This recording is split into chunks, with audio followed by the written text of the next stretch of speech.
I'm Brigham Larson with Brigham Larson Pianos. Not every customer necessarily has the budget to do a full restoration, which is what a piano like this, I'm not sure exactly what year, but judging by the cabinetry, this is probably 1890s. This is pretty typical to have these little windows in 1880s, 1890s.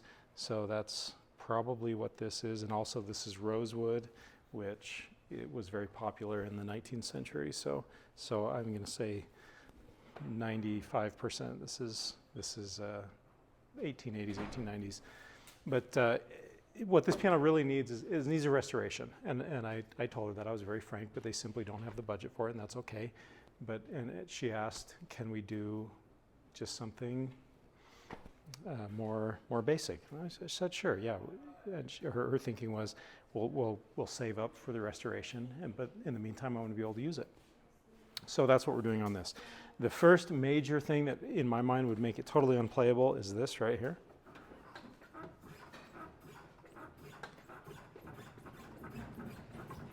That sounds like a donkey or something, so we've got to find the source of that.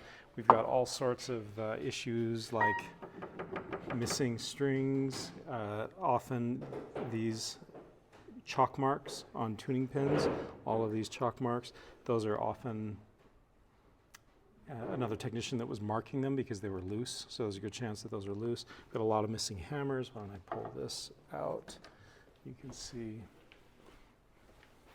what's going on in here. So of course those notes where the strings are altogether missing, of course those are unplayable. These are also unplayable. We've got a lot of movement there and you can actually, if you look closely, you can see how some of them are, the lines are pretty straight, and others it's pretty chewed up. And that's an indication that there's a pinning issue, because when there's a pinning issue, it's just kind of randomly striking here and there and just kind of all around.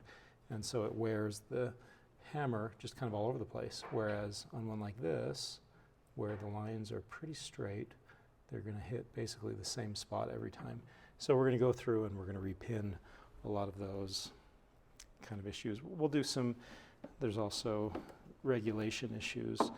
Like for example, if you look let off, which is that distance right there that hammer is supposed to be from the string when it pulls away, that's supposed to be about 1/8 of an inch.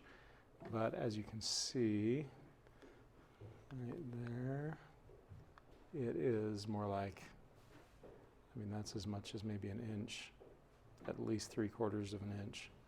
So that's really far, and that's going to there's that one's bad.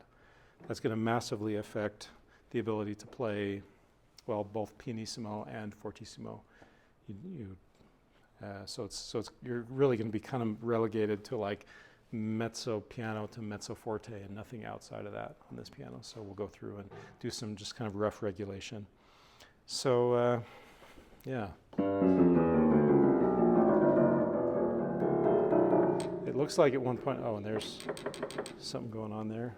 Looks like it's just missing everything. So maybe somebody stole those parts, kind of cannibalized the part because nobody plays this note anyway. That's my guess. In order to fix some of this other, some part in the middle maybe that is used more frequently. These strings are not original. Looks like they've been replaced. Same with these pins. Unfortunately, it looks like it was pretty sloppily done. You can see this pin block is very chewed up, and so that's evidence of sloppy work, which is a shame. When we do rebuild it someday, whether that's, I don't know, 3 years out or 5 years out, 10 years maybe, we'll probably refinish this. This is beautiful bird's eye maple, so we'll refinish that, make that look good. Same with this.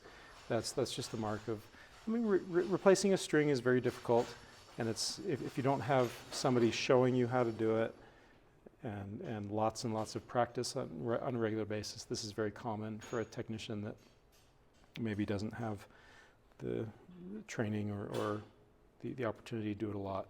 You'll see that fairly frequently, but that's oh well.